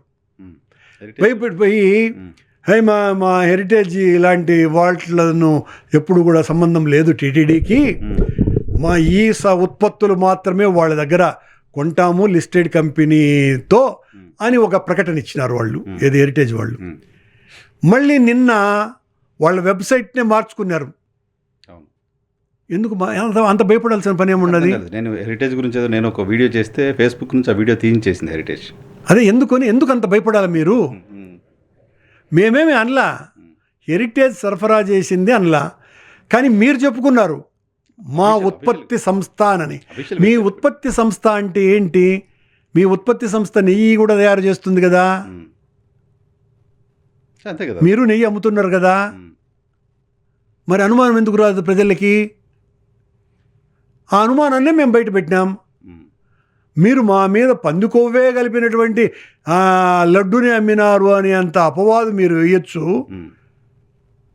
మీ ఉత్పత్తి సంస్థ 271 రూపాయలకే కల్తీ నెయ్యి సరఫరా చేసింది కదా మీ ప్రకారమే అని మేము అనుమానం వ్యక్తపరిస్తే నేరం ఎలా అవుతుంది? దట్ హెరిటేజ్ షుడ్ ఆన్సర్, డెఫినెట్గా ఆన్సర్ చెప్పాలి. ఎందుకు ఆన్సర్ రాలేదు? హెరిటేజ్ నుంచి వెయిట్ చేశాను నేను, ఆన్సర్ లేదు. సరే సార్, బోలేబాబు డైరీలో 6 మంది ఎంప్లాయీస్ ఉన్న డైరీ అన్ని వేల లీటర్ల నెయ్యి ఎలా ఇస్తుంది అనేది కనీసం పరిశీలించకుండా ఎలా ఇచ్చారు? ఎందుకు ఇచ్చినారు చంద్రబాబు నాయుడు గారు? బోలేబాబా అనేటువంటి 6 మందే పనిచేసేటువంటి సంస్థ ద్వారా 1,60,000 టిన్నుల నెయ్యి ఎందుకు కొనుగోలు చేశారు?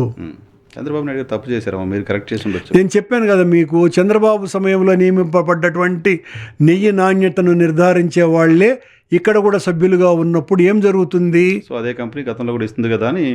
నెయ్యి నిర్ధారణ పరీక్షలలో పాలు పంచుకునేది executive officer, joint executive officer, లేకపోతే టీడీడీ చైర్మన్లు కాదు కదా, దానికి సంబంధిత అధికారులే కదా. అంతే కదా, ప్రతిదీ చూడడం కూడా సాధ్యమయ్యే పని కదా. పాలసీ డెసిషన్ తీసుకుంటుంది తప్ప బోర్డు అంతేగా వెళ్ళి మానిటరింగ్ చేసే పరిస్థితి. ఈవెన్ ఎగ్జిక్యూటివ్ ఆఫీసర్ కూడా చేయలేడు కదా నా పని. రైట్ సార్, చివరిగా ఇప్పుడు ఈ పాలక మండలి 20 నెలలు గడుస్తోంది ప్రభుత్వం వచ్చి, ఈ పాలక మండలి పనితీరు ఎలా ఉంది? తిరుమల ఎలా ఉంది? తిరుమల సేఫ్గా ఉందా, క్లీన్గా ఉందా, పవిత్రంగా ఉందా? అంటే నాకు తెలిసి 84 సంవత్సరాలు అయిందనుకుంటా, 86 సంవత్సరాలు పాలక మండళ్ళ చరిత్ర ప్రారంభమై 1933 నుంచి ఇప్పటికి వరకు వచ్చినటువంటి పాలక మండళ్ళల్లో ది మోస్ట్ వర్స్ట్ పాలక మండలి బిఆర్ నాయుడు గారి చైర్మన్షిప్లో కొనసాగుతుంది. దానికి ప్రధానమైనటువంటి కారణం బిఆర్ నాయుడే. ఎందుకు?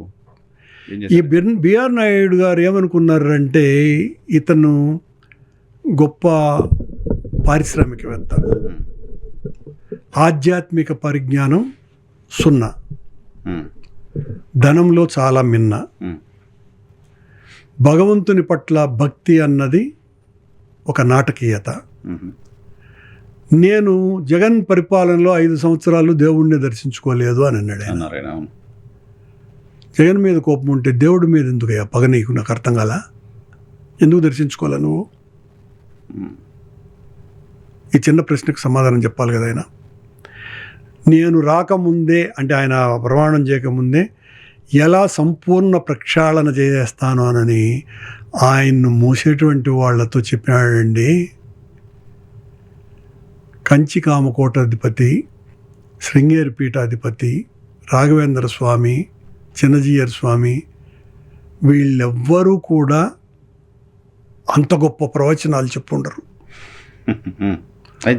అంత ఆ ప్రవచనాలే కాదు సుమా, ఆ వచ్చినటువంటి ఆ పత్రికా విలేకరులో, మరి వాళ్ళని ఏమంటారు మీ ఛానల్లో ప్రతినిధులకు, వాళ్ళ ప్రశ్నలకు సమాధానాల కంటే కూడా వాళ్లకు అనుగ్రహ భాషణం ఇచ్చినాడు ఆయన. అంటే పీఠాధిపతులు అనుగ్రహ భాషణం ఇస్తారు. వంశీ, ఇలా చేయబోతున్నాను, ఇంత అద్భుతమైనటువంటి పనులు జరగబోతున్నాయి, గత కాలం అంతా కూడా ఎంత నీచాతినీతిమైనటువంటిది అని ఎంత సుమధురమైనటువంటి ధారాపూరితమైనటువంటి మాటలలో ముంచెత్తినాడు. వచ్చిన తర్వాత కాలకోట విషాగ్నిని జగన్మోహన్ రెడ్డి గారి మీద, మా మీద చిమ్మటానికి వాడుతూ వచ్చాడు. చేసే పని ఒక్కట్లేదు, దానికి తోడు సంయమనం ఆయనకు చాలా తక్కువ. ప్రశ్నిస్తే ప్రశ్నకు సమాధానం ఆయన నోటి నుండి వచ్చేటువంటి బూతు మాట. రాజకీయ నాయకుల కంటే కూడా దిగజారి ధార్మిక సంస్థలో అత్యున్నత పదవిలో ఉన్నటువంటి వ్యక్తి అనుదినము వాడు మనిషి కాదు, వాడు పశువులకు పుట్టినాడు, వాడు అట్లాగే మాట్లాడాడు. నన్ను కానీ జగన్మోహన్ రెడ్డి గారిని కానీ ఇదే మాటలే ఆయన మాట్లాడేది. నీ దగ్గర బలం ఉంటే నువ్వు వ్యక్తిగత దూషణ చెయ్యవు. అవతల వాడి విమర్శకు పదునైనటువంటి సమాధానంతో ప్రజలకు వివరణ ఇచ్చి ప్రజల ముందు నిన్ను విమర్శించినటువంటి వాడిని దోషిగా నిలబెట్టి నువ్వు చేస్తున్నటువంటి మంచిని అంగీకరింపచేయగలవు. నీ దగ్గరేమో ఏ రకమైనటువంటి పరిజ్ఞానము లేదు, చేసేటువంటి శక్తి లేదు. నువ్వు హిందూ ధర్మాన్ని చదువుకోలా, హైందవ సంస్కృతి సాంప్రదాయాల పట్ల నీకు విషయ పరిజ్ఞానమే లేదు. నీకున్నదల్లా చంద్రబాబు గారి యొక్క అపరిమితమైనటువంటి బలం కారణంగా వచ్చిన అహంకారం, అసూయ, ద్వేషం. వీటిలతో టీటీడీని నడపటం అన్నది సాధ్యం కాదు. నేను ఈ సందర్భంగా మీకు మీరు వెళ్ళి చూడొచ్చు కూడా. గతంలో నేను టీటీడీగా సభ్యుడిగా చైర్మన్గా ఉన్నాను. ఏ రోజు కూడా నేను దూషణ అప్పుడు లేదు ఇప్పుడు లేదు కూడా నేను ఎప్పుడు మాట్లాడిన నేను దూషణ భాషణ చేయటం అన్నది జరగకూడదు. అందులో టీటీడీ అధ్యక్షుడిగా ఉన్నప్పుడు మనల్ని ఎవరైనా విమర్శిస్తే ప్రతి విమర్శ సమాధానం కాదు. అవతల వాళ్ళు విసిరినటువంటి విమర్శకి అర్థవంతమైనటువంటి సమాధానం తెలుసుకొని మాట్లాడాల. బిఆర్ నాయుడు గారు ఇప్పటి వరకు ఒక్కసారి కూడా పనిచేయలేదు. నోటి శుద్ధి ఉండాల్సిన అవసరం ఉంటుంది కదా. భాష చాలా ఆలయ శుద్ధి ఎంత అవసరమో ధర్మకర్త మండలి అధ్యక్షుడి యొక్క నాలుక శుద్ధి కూడా అంతే అవసరం. నాలుక మాలిన్యాన్ని మాట్లాడితే ఆలయాన్ని శుద్ధి చేయటం చాలా కష్టం. బిఆర్ నాయుడు గారు ఆ పని చేస్తున్నారు. ఇది చాలా నేను బాధతో అంటున్నటువంటి మాట. నాకేం ఆయన పట్ల వ్యక్తిగత ద్వేషం ఏమీ లేదు. ఆయనే నా మీద వ్యక్తిగత ద్వేషంతో మాట్లాడుతూ ఉంటాడు. ఆయనకి ఎందుకు వ్యక్తిగత ద్వేషము? విమర్శను భరించలేక ఆయనకు నా పట్ల వ్యక్తిగత ద్వేషాన్ని పెంచుకుంటున్నాడు. వ్యక్తిగత ద్వేషంతో మాట్లాడుతున్న మాటల పట్ల అభ్యంతరం మాత్రమేనా? ట్రస్ట్ బోర్డు తీసుకుంటున్న నిర్ణయాల పట్ల కూడా ఏ నిర్ణయం తీసుకున్నారండి వాళ్ళు? ఒక్కటి కూడా. లడ్డు చాలా టేస్ట్గా ఉంది, ఇప్పుడు మేము చేసామని చెప్తున్నాం. ఆయన అనుకుంటే సరిపోయిందా? బైట్స్ కూడా తీసుకొని పెడతాం. అంటే ఆయన కావాల్సిన వాళ్ళతో బయటలు తీసుకుంటే సరిపోయిందా? రోజుకు 1,00,000 మంది భక్తులు వస్తారు. 1,00,000 మందితో తీసుకున్నారా మీరు? అదే నిజం కాదు కదా. ఇట్లాంటి పనులు ఈ నాటకాలు చేయాలంటే చాలా చేయొచ్చు. నన్ను వదలండి. ఆ సోషల్ మీడియాని మా వాళ్ళని అందరినీ పెట్టి అది ఎంత బాగాలేదు అని నేను చెప్పించమంటారా? కరెక్ట్ కాదు, అది తప్పు. అలా నేను చేసిన తప్పే. ఈ బోర్డు తీసుకున్న నిర్ణయాలే లేవా? ప్రోగ్రెసివ్ డెసిషన్స్ ఒక్కటి కూడా లేదు కదా. ఏముంది వాళ్ళు తీసుకున్న ప్రోగ్రెసివ్ డెసిషన్? అక్కడ నుంచి మొదలు పెడతాం. అసలు ఏం ప్రక్షాళన అని మొదట నీ నాలుక ప్రక్షాళనతో మొదలు పెట్టాలా? స్థానిక 1.5 అయిపోయింది, ఇంకా 4 ప్రక్షాళన ఏదేముంది? మొదటే అది శుద్ధి చేసుకొని వచ్చి ఉండాలి అతను. అన్య మతస్థుల్ని లేకుండా చేస్తామని చెప్తున్నారు. అన్య మతస్థుల ఇక్కడ కూడా చాలా మంచి ప్రశ్న వేసినారు. నేను చైర్మన్గా ఉన్నప్పుడే 2006లో బిగినింగ్లో ఏపీవైఎన్ శర్మ గారు ఈవోగా ఉన్నప్పుడు కొండ మీద టీటీడీలో, కొండ మీదే కాదు టీటీడీలో ఇక మీదట అన్యమతస్థులు ఎవ్వరినీ కూడా ఉద్యోగస్తులుగా తీసుకోకూడదు అని టీటీడీ నిర్ణయం తీసుకొని గవర్నమెంట్ దగ్గర ఆమోదం పొందింది నా హయాంలోనే. రాజశేఖర రెడ్డి గారి తర్వాత ఇంకా అన్యమతస్థుల నియామకమే లేదు. ఆ చట్టం తీసుకొని వచ్చిందే రాజశేఖర రెడ్డి గారు. మీరు మాట్లాడతారు మా సమయంలో ఏదో అన్యమతస్థులు ఉన్నారు చేరినారు అని. చంద్రబాబు సమయంలో చేరినారు అన్యమతస్థులు చేరుంటే. మేము చట్టమే తీసుకొని వచ్చినామే అన్యమతస్థులు ఉండకూడదనని. మీరు ఆ మాట్లాడేది మా కర్మ అదే, మేము ప్రచారం చేసుకోవాలా. ఆ తీర్మానం ఉంటుంది కదా, అదేం ఓపెన్ సీక్రెట్గా డాక్యుమెంటే కదా, ఉంటుంది చూసుకోండి. 6 తర్వాత అన్యమతస్థుల నియామకం జరగనే లేదు, జరగదు, చట్టం అది. రాజశేఖర రెడ్డి గారిని చట్టం చేసినారు దాన్ని. సో ఇప్పుడు ఇమీడియట్గా తీసేస్తున్నారు, కొంతమందికి నోటీసులు ఇచ్చినట్టున్నారు, ఇంకేదో చేసాం అని చెప్పి వాళ్ళ గొప్పలకి ఏమైనా చెప్పుకుంటారులేండి. ఊరికనే 1000 మంది ఉన్నారన్నారు, 1200 మంది ఉన్నారన్నారు. 1200 మంది ఉన్నా కూడా మీ హయాంలో చేరిన వాళ్ళే, మా హయాంలో చేరిన వాళ్ళు కాదు. ఓకే, పాత వాళ్ళే ఉన్నారు, ఎక్కడో చోట అడ్జస్ట్ చేసి ఉండొచ్చు వాళ్ళని. అది కూడా పెద్ద పని. అంతమంది కూడా లేరు, తప్పు అది. ఆ ఉన్నంత మంది కూడా చంద్రబాబు సమయంలో నియమితులైనటువంటి వాళ్ళే, ఎన్టీ రామారావు టైంలో నియమితులైనటువంటి వాళ్ళే. Okay, right. తిరుమల తిరుపతి ఎంప్లాయీస్లో మీరు సపరేట్ ఇంటెలిజెన్స్ నెట్వర్క్ని పెట్టుకున్నారంటే ఏంటి? ఏం తప్పేముంది? నా పట్ల నేను చిన్నతనం నుంచి టీటీడీ పాఠశాలల్లో చదివిన వాడిని, కాలేజీలలో చదివిన వాడిని, టీటీడీ ఉద్యోగస్తుల విషయాలలో పోరాటాలు చేసిన వాడిని, టీటీడీ పోర్టు కార్మికుల విషయంలో ఎన్ని గవర్నమెంట్కి రాకముందే పోరాటాలు చేసినటువంటి వాడిని, అనేక ఉద్యమాలలో పాల్గొన్నటువంటి వాడిని, టీటీడీలో పనిచేసేటువంటి వాళ్ళ కుమారులంతా కూడా నాకు 6వ తరగతి నుంచి క్లాస్మేట్లుగా ఉన్నటువంటి వాళ్ళు, స్నేహితులుగా ఉన్నవాళ్ళు. ఇప్పుడు నాకంటే సబ్ జూనియర్సు, నా తర్వాత నా స్నేహితులైనటువంటి వాళ్ళ పిల్లలు టీటీడీలో పనిచేస్తున్నారు. ఇదిగాక అదనంగా నేను రాజశేఖర రెడ్డి గారి సమయంలో 5 ఏళ్ళు సభ్యుడిగా ఉన్నవాడిని, మళ్ళీ జగన్మోహన్ రెడ్డి గారి సమయంలో సభ్యుడిగా ఉన్నవాడిని కనుక జనరల్గానే నా పట్ల నేను వాళ్లకు చేసినటువంటి మంచి కారణంగా వాళ్ళందరూ కూడా మెజారిటీ నా మనుషులే. ఏదైనా తప్పు జరిగితే వెంటనే నాకు చెప్తారు, అన్న ఇది తప్పు జరుగుతూ ఉంది సార్, ఈ తప్పును మీరు మాట్లాడితే బాగుంటుందేనని. బిఆర్ నాయుడు గారు ఎంత బెదిరించినా, ఎంత బెదరగొట్టాలని చూసినా, ఏ కరుణాకర్ రెడ్డి మనుషులు ఉన్నారు వాళ్ళ కథ తెలుస్తానే, ఎంతమంది కథ తెలుస్తావు? అది సాధ్యం కాని పని. అందరూ నా వాళ్ళే, అందరూ నా వాళ్ళే. గోవుల మరణ అంశానికి సంబంధించి మీరు మాట్లాడిన మాటలు, దాని మీద కేసు కూడా అయినట్టుంది కదా? అయింది. ఏమైతే వాళ్ళు చేసిందారు తప్పు, సవరించుకోకుండా నా మీద అభాండం వేస్తే ఏం ఉపయోగము? సో ఉద్యోగుల్లో ఎలా ఉంది సార్? టీటీడీ ఉద్యోగుల్లో ఈ బోర్డు నడుస్తున్న తీరు పట్ల వాళ్ళ అభిప్రాయం ఏంటి? టీటీడీ ఉద్యోగాలలో కాదు, ప్రజలందరిలోనూ కూడా తీవ్రమైన కోపం ఉంది. టీటీడీ ఉద్యోగస్తులకి జగన్మోహన్ రెడ్డి గారు నా ద్వారా 10,000 మందికి ఇళ్ల పట్టాలు ఇచ్చినారు. అవి ఎటుపోయినవి కూడా లేదు ఇప్పుడు. అవునా? వాళ్ళకి పొజిషన్లోకి వెళ్ళలేదు. వాళ్ళకి తీరని అన్యాయం చేస్తున్నారు గవర్నమెంట్, పట్టించుకోవటమే లేదు వాళ్ళని. బోర్డులో సమన్వయం ఈఓ జేఈఓ అది నాకు సంబంధించిన విషయం కాదు. అంటే కానీ కుతకుతలు ఉన్నాయి అన్నటువంటి విషయం మా అధికారులే మాకు చెప్పినారు. సమన్వయం లేకపోవడం వల్ల జరిగే నష్టం 8 మంది ప్రాణాలు కోల్పోవడం కదా, వైకుంఠ ఏకాదశిలో చూసాము. అది ప్రారంభ దినాలే కదా బిఆర్ నాయుడు గారి సమయంలో. ఆడి నుంచి ఇప్పటి వరకు బిఆర్ నాయుడు గారితో ఏ అధికారికి సరైనటువంటి సంబంధాలు లేవు అన్నది స్పష్టం.